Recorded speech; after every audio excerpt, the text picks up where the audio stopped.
उपोषण किंवा व्हिडिओ काढ नका. तुमचे काय समस्या ती गेटच्या बाहेर.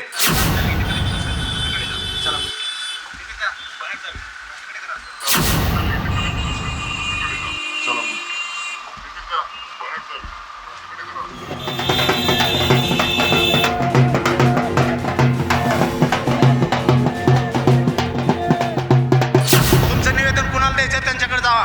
अजिबात इथं थांबू नका म्हणून आम्हाला त्यांनी धमकी द्यावी.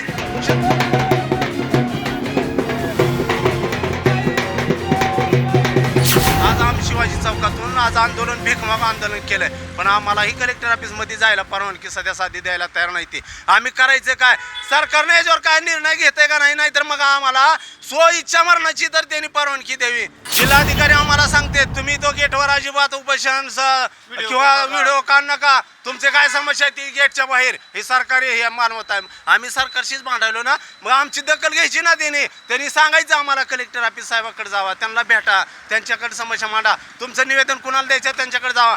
अजिबात इथं थांबू नका म्हणून आम्हाला त्यांनी धमकी द्यावी. शेतकऱ्याला आम्ही विनंती करतो, आम्ही कशासाठी मागणी करायला आलो साहेब, तर त्यांनी म्हणते अजिबात तुम्ही गेटच्या आत थांबायचं नाही. ही सरकारची भाषा, ही सरकारचे कर्मचारी. शेतकऱ्याला मग मारायचीच वेळ आहे ना, मग इच्छा मरणाची तर तुम्ही परवानगी द्या ना शेतकऱ्याला. का उगा असं मारायला. औषध पेलं तर तुम्ही तिथं हजर होत ना हो, मग तुम्ही मरा म्हणून असं सांगायला तुमचा हीच उद्देश आहे शेतकऱ्यांनी मरावं. मी वडगाव सिद्धेश्वर MIDC बाधितील शेतकरी. आज 10-12 वर्षे झालं आम्ही या MIDC संदर्भात अनेक तक्रारी केल्या, निवेदन दिले, उपोषणं केली, आणि इथून सरकारनं पुन्हा आम्हाला जमिनी परत द्यायच्या ठरल्या. जमिनी परत द्यायचं आम्ही मान्य केलं.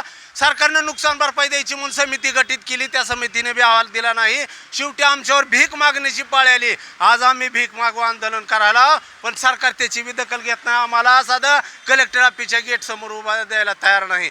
सरकार MIDC करायला तयार आहे, डिजिटल इंडिया करायला तयार आहे, चौकड म्हणले कामं करायला तयार आहे, पण आमच्या MIDCचा त्यांना का म्हणजे दुःख वाटायलंय का. आम्हाला त्यांनी म्हणजे लांब सारले कशामुळं एवढं का. अनेक MIDC महाराष्ट्रामध्ये झाल्या. दऱ्या खोऱ्याच्या जमिनी त्यांनी घेऊन तिथं शेतकऱ्यावर गोळीबार केलं, त्यांच्यावर अन्याय केला, आणि ती MIDC म्हणून जमिनी घेतल्या.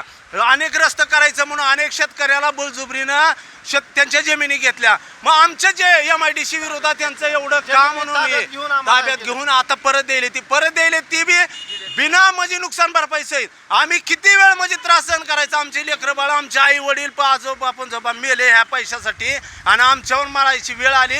आज आम्ही शिवाजी चौकातून आज आंदोलन भीकमाग आंदोलन केलंय, पण आम्हालाही कलेक्टर ऑफिसमध्ये जायला परवानगी सध्या साधी द्यायला तयार नाही. ती आम्ही करायचं काय, सरकारने याच्यावर काय निर्णय घेतोय का नाही, नाहीतर मग आम्हाला स्व इच्छा मरणाची तर त्यांनी परवानगी द्यावी.